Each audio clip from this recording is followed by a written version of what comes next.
Hi மக்களே, மாமா காலைல எழுந்து கடைன்னு அவர் வேலையை முடிச்சுடுவாருங்க. எப்பவுமே சண்டே அன்னைக்கு கூட, லீவ் அன்னைக்கு கூட அவர் வந்து கரெக்ட் டைமுக்கு எழுந்து குளிச்சுட்டு வேலைகள்லாம் சின்ன சின்ன வேலைகள்லாம் எனக்கு செஞ்சு கொடுப்பாரு.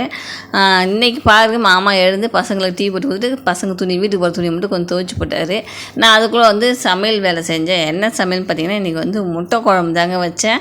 என்ன குழம்பு வைக்கிறதுன்னு தெரியல, யோசிச்சுட்டு வச்ச குழம்பு தான் முட்டை குழம்பு. அதுக்கப்புறம் பாருங்க, மாமாவுக்கு சாப்பாடு வந்து ரெடி பண்ணி கொடுத்தா அவர் வந்து அதை குழம்பு கீழே சிந்திக்குன்னு சொல்லிட்டு கவர் அடித்து முடிச்சு போடுறாரு. நான் வந்து இப்போ சின்ன பையனுக்கு சாப்பாடு கிண்டினேன். அதான் சாதம்லாம் கீழே சிந்தி இருக்குது.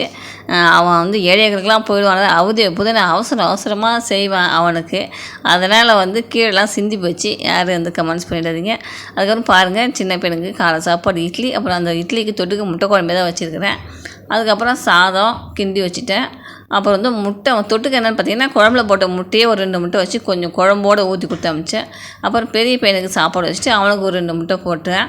எனக்கு சாப்பாடு வச்சுக்கிட்டு அதுக்கப்புறம் எனக்கு ஒரு 2 முட்டை போட்டேன். இதில் என்ன சாதம் எப்படி இருக்குன்னு பார்த்தீங்கன்னா, சாப்பாடு கிண்டினா இல்லையா, கிண்டின சாதம் கொஞ்சம் மீந்துருச்சு பசங்களுக்கு கிண்டினது. அதை தான் வந்து நான் அதில் வச்சுருக்கேன். காலையில் இட்லியும் கொஞ்சம் இட்லி தூள் தாங்க